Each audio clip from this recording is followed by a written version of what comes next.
Hi guys, it's Matt. I am a compulsive gambler in recovery and I'm your mind and movement mentor here to help you. So I want to do a video today because it feels like there's a lot of chaos in the world. It feels like society on the whole is slightly unhinged. Maybe that's just my view. Maybe I've just been doom scrolling for a bit too long, but I think most people would agree there is an air of uncertainty and kind of angst in the world. And this made me kind of reflect on my gambling days, as things so often do, and just how I potentially would have used the chaos as rationale to go into my shell, escape from the world, with maybe a touch of nihilism in there of the world's going to shit, pardon my French, there's nothing optimistic to be about, let's go and gamble. And I was kind of quite pleased that I recognised that, because I do proactively look for things that will trigger me. And I've used this analogy before, but I'll never get bored of using it. I always think about relapse, for myself in particular, as like an aeroplane crash. It's probably not going to be one isolated incident that makes me go and place a bet this afternoon, but it could be a combination of things. It will be something that I didn't do last week, something 3 days ago that was left unchecked. My diet was terrible yesterday, and then I was stressed again in the moment today, and the cumulative effect of all the things is kind of what led to me taking the wrong action, as opposed to just ping, I've got a good level of recovery time now, I'm going to go and do it this afternoon, because it feels like there's too much leverage, there's too many barriers in place for me to do that, but it is something that could erode.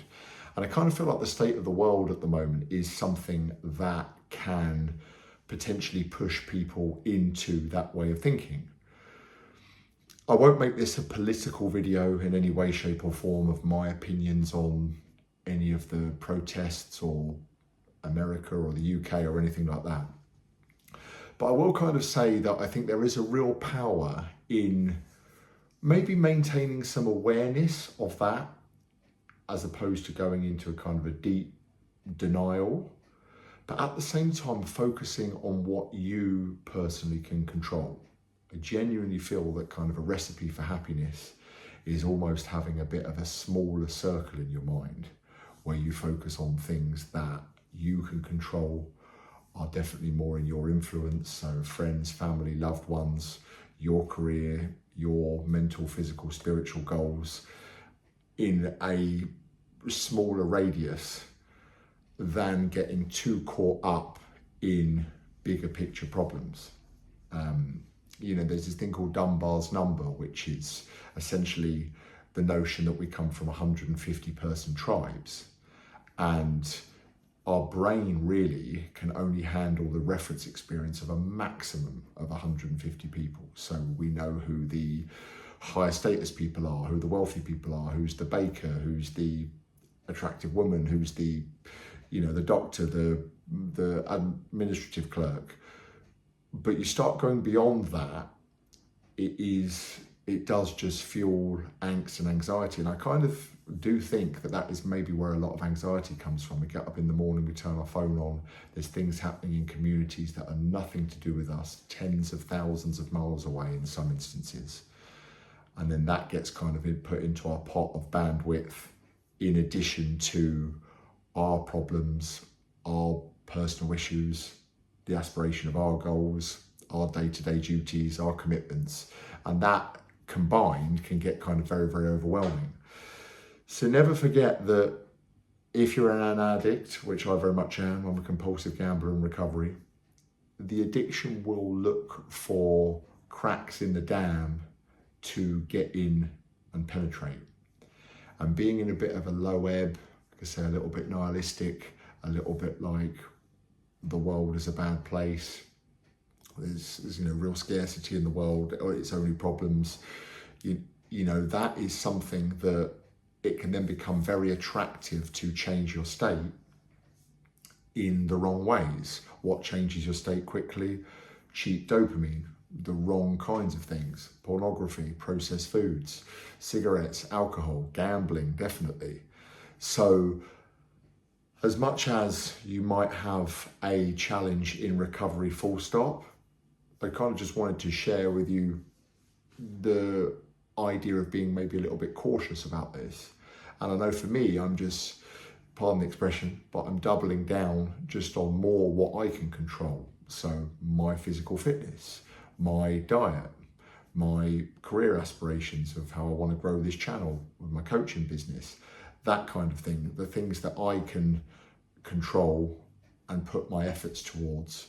Because there are a lot of distractions in the modern day. There's a hell of a lot of distractions, from everything to just being able to do a focused day's work without alerts and notifications pinging on the phone, messages that need to be responded to or don't need to be responded to immediately, but you kind of feel that they do. And then it's hard to kind of do that sort of focused, deep work and get anywhere. So I encourage you today, as an upshot of watching this video, if you are an addict, even if you're not, in just maybe taking some time out. Journaling can be a great idea. There's a real power in kind of the written word, actually like a bit of a brain dump of getting your thoughts down onto paper, I find can be very, very powerful. To just take some time away to kind of focus on what you can control, work out what's really important to you. Are you still on track for your goals? You know, we move towards the second half of 2024 now. You know, you could make this a monumental end to the year just with a little bit of, you know, isolated thinking. Take yourself out away from some of the stressful situations and just kind of sit with yourself, figure out what's important, put a plan in place to work on those things that you can control.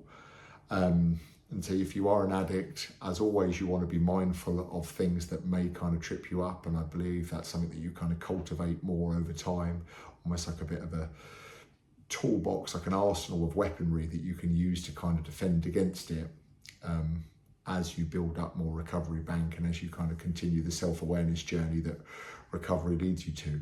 So that's it for today.